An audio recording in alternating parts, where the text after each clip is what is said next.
I was age 4 when I was diagnosed, and the day that I started having symptoms of type 1 diabetes, I was at Disneyland actually with my family.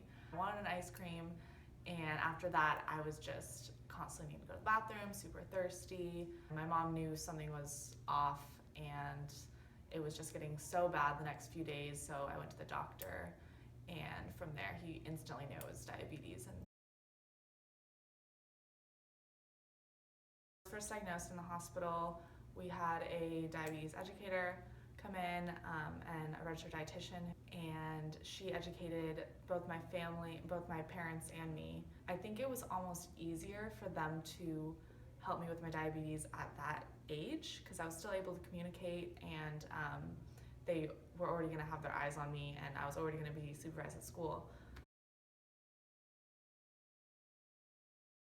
So yeah, during that transition stage from elementary school to middle school was definitely where I went full force, took full control of my diabetes, and it was definitely a learn by doing process with blood sugars and food and nutrition. I definitely learned that it's important with type 1 to prioritize nutrition. Yeah, so I have one older sister.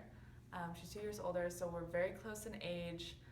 So it was hard growing up with type 1 diabetes because all the attention gets put on the one child that has diabetes. My diabetes definitely influenced the way my family ate as well.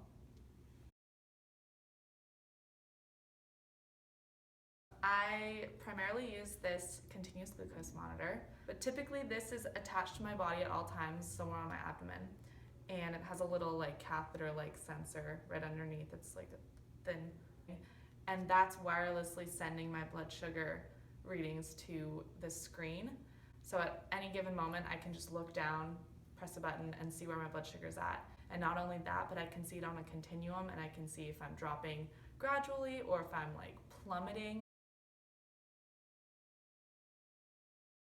I do it the same way I was taught when I was first diagnosed at age 4. I have my syringe, I have my insulin, I load it up and put the syringe in here, and then I press the button so I don't have to see the needle, and I push it in.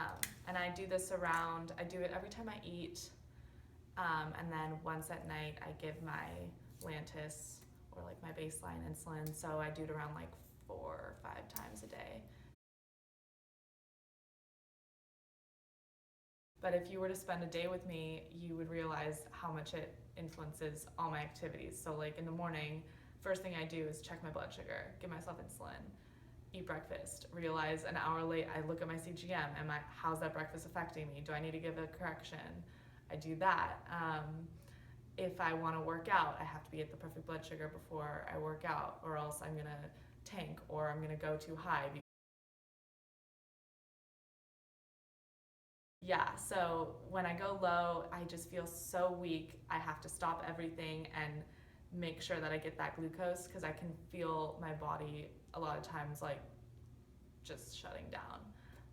Whereas when you go too high, it's more of a gradual thing. I get really thirsty, really lethargic. I feel like my blood is just saturated with sugar. It's really hard to like work out because I just feel so like dragging.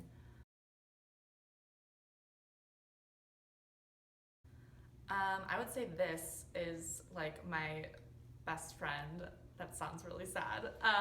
But it's really allowed me to be sort of my own guinea pig as far as like nutrition goes.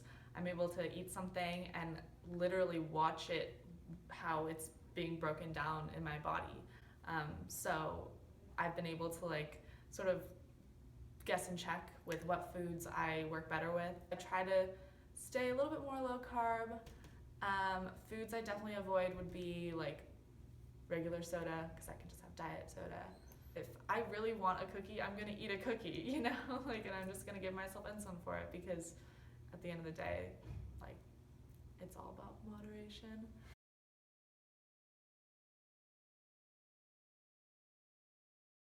There's no reason why you can't do anything you wanted to do before you were diagnosed. Maybe it's a little bump in the road, but you can still pursue whatever goals you had. There's Olympic athletes that are type 1 diabetic. But something that people a lot of times they a lot of times feel like there's some sort of stigma with diabetes and they're hesitant to ask questions because they don't want to be intrusive. But the truth is, when people ask about type 1 and they're interested and they want to learn more, that's awesome.